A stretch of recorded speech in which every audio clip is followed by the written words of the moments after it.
Hi friends, நம்ம சிலரது வாழ்க்கையில் பார்த்திங்கன்னா நல்ல நேசித்த உறவு, ரொம்ப அன்பாக இருந்த உறவு திடீர்னு பார்த்திங்கன்னா ரொம்பவே வெறுத்து போய் பேசாமல் அமைதியாக புரிஞ்சிக்காமல் நம்மளை விட்டுட்டு போயிடுவாங்க. இப்படி இருக்கிறவங்கள நினச்சி நம்ம கலங்கிட்டுருப்போம், வேதனையில் இருப்போம். அவங்கக்கிட்டலாம் எப்படி நடந்தால் அவங்களே அதை தவறு, நம்ம பேசாமல் இருக்கிறது தவறு அப்படின்னு சொல்லி ஃபீல் பண்ணுவாங்க, வந்து பேசுவாங்க அப்படின்னு சொல்லி தான் இந்த வீடியோவில் பார்க்க போகிறோம். லாஸ்ட் வரை ஸ்கிப் பண்ணாமல் பாருங்கள். இது உங்கள் வாழ்க்கைக்கு பயனுள்ளதாக இருக்கும் அப்படின்னு சொல்லி நினைக்கிறேன். இப்போ நம்ம வீடியோக்குள்ளே போகலாமா?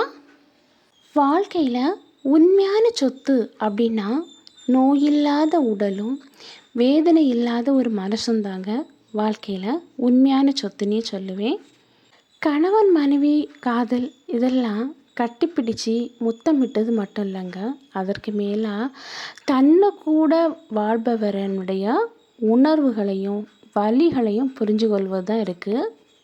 சில டைம் பார்த்திங்கன்னா உண்மையாக இருப்பது உண்மையில் இல்லைங்க, பயனின்றி தான் போகுது.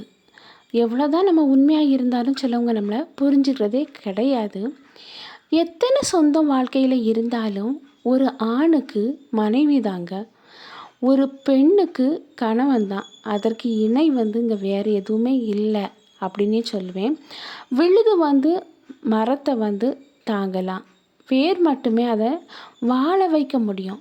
கணவன் மனைவி உறவும் அதே போல தான்.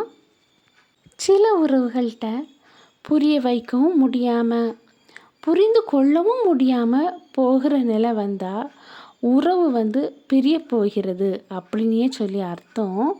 பிரியறதுக்கு முன்னாடி புரியாமல் தான் நிறைய உறவுகள் என்ன ஆகுதுன்னா பிரிஞ்சு போகுது.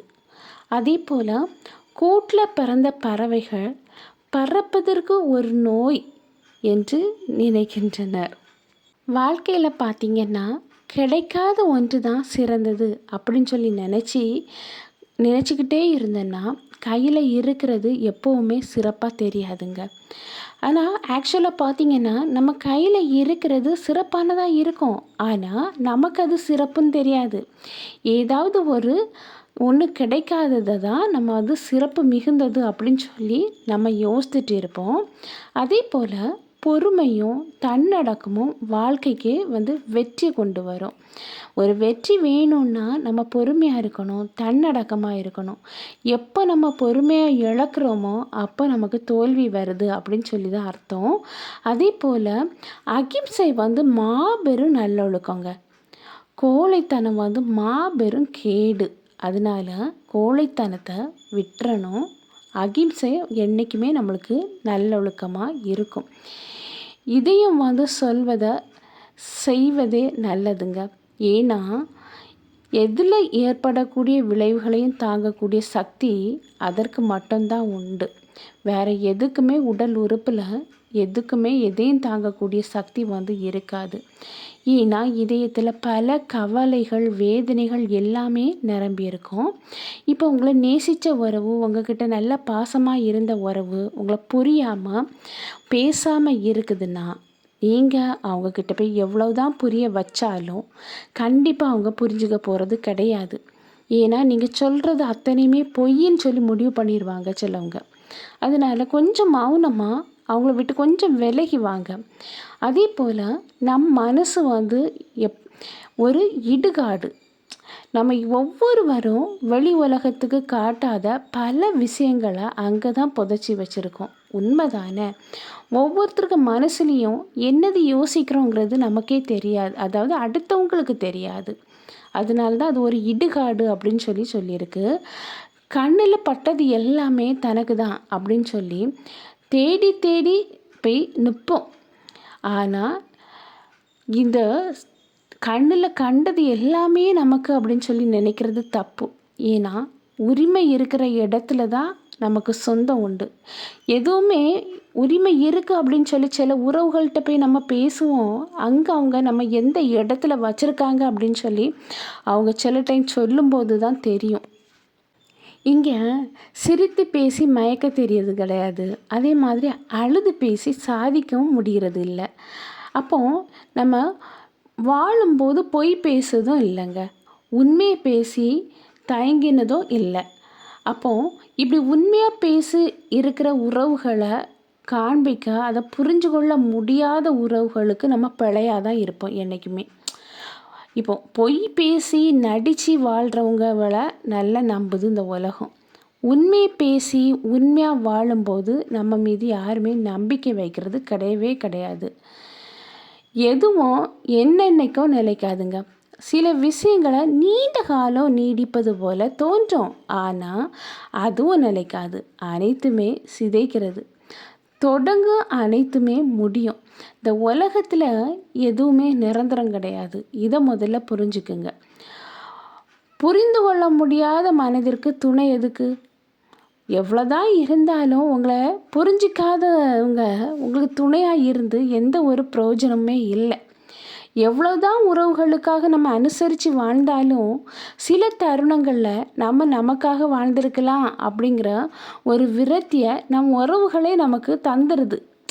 அனுசரித்து வாழ்வோம், அவங்க தான் முக்கியம் அப்படின்னு சொல்லி. ஆனால் அவங்க நம்மளை புரியாமல் போகும்போது இந்த உணர்வுகள் ஆட்டோமேட்டிக்காகவே நமக்காக நம்ம வாழ்ந்திருக்கலாமோ அப்படிங்கிற நிலைமைக்கு தள்ளப்படுறோம். தவிக்க முடியாத சில இழப்புகள், வெளிப்படுத்த முடியாத சில உண்மைகள், அனுபவிக்க முடியாத சந்தோஷங்கள், இது எல்லாம் சேர்ந்தது தாங்க வாழ்க்கை. உன்னை ஒவ்வொருத்தரை போல நான் உன்னிடம் நடந்து கொண்டா இந்நேரம் நீ என்னை வெறுத்திருப்ப. அதாவது மனசில் பட்டதை நம்ம அப்படியே பேசணும்னு வைங்களேன், நிறைய உறவுகள் நம்மளை வெறுத்து பிரிஞ்சு போயிடும். இதுதான் உண்மை. தன்னைத்தானே சரி செய்து கொள்ள முயலணும். அதை விட சிறந்த மாற்றம் இங்கே வேறு ஒன்றுமே இல்லை. அடுத்தவங்க மாறணும்னு நம்ம சில டைம் வந்து சொல்கிறோம். தனியாக இருந்து யோசித்து பாருங்க, நம்மக்கிட்ட எவ்வளோ தவறு இருக்குது, நம்ம எதுலெல்லாம் மாறணும் அப்படின்னு சொல்லி பார்த்தா அவங்கள விட நம்மக்கிட்ட தான் நிறைய தவறுகள் இருக்கும். அதே போல தான் தனக்கு பிடிச்ச வேலையை கடினமானதாக இருந்தாலும் அளவு சுலபமாக நம்ம செய்திருவோம். ஏன்னா நமக்கு அது பிடிச்சிருக்கு. தனக்கு பிடிக்காத வேலை சுலபமாக இருந்தாலும் அதை வந்து நம்ம கடினமாக தான் யோசிப்போமே தவிர மனங்கொண்டு செய்கிறது கிடையவே கிடையாது. அதே போல தான் குற்றத்தை ஒப்புக்கொள்ளணும். அது வந்து நேர்மைக்குள்ள முதல் படி அப்படின்னே சொல்லுவேன். வாழ்க்கையில் எதிரியை கூட சமரசம் செய்திடலாங்க. ஆனால் காரியவாதின்னு சொல்லுவாங்க, அவங்கள ஒரு நாளும் நம்ம வந்து சமரசம் செய்யவே முடியாது. அவங்க எந்த கன்னத்தையும் ஆயுதமாக்குவாங்க. உங்கள் வாழ்க்கையை சூறையாடிடுவாங்க. உங்கள் நம்பிக்கையை உடச்சி உங்கள் மனசை காயப்படுத்தி உங்கள் கனவுகளை சிதைச்சி விடுவாங்க.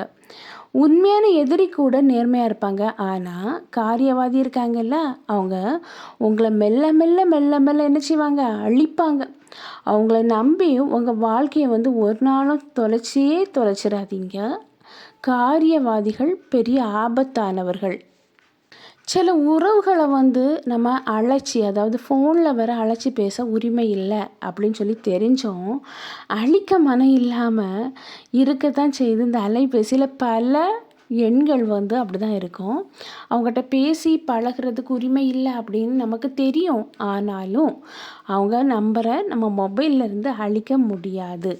நீங்கள் நேசித்த உறவு, நீங்கள் பாசம் வச்ச உறவு உங்களை தவறாக புரிஞ்சு கொண்டாங்கன்னா உங்களை பற்றி புரிய வைக்க போராடிட்டு இருக்காதீங்க.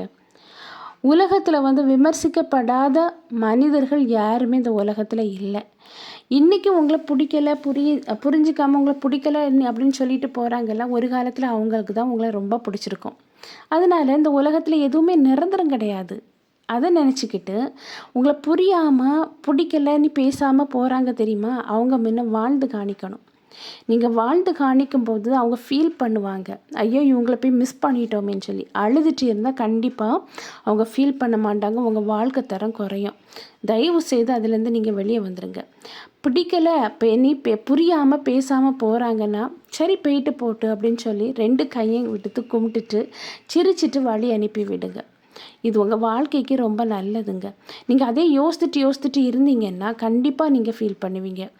இன்றைக்கி உங்களை பிடிக்கலன்னு சொல்லிட்டு போகிறவங்க இன்னொரு நாள் வந்து பிடிச்சிருக்குன்னு சொல்லிட்டு வந்தாலும் பழையபடியும் பிடிக்கலன்னு சொல்லி தானே போகிறாங்க.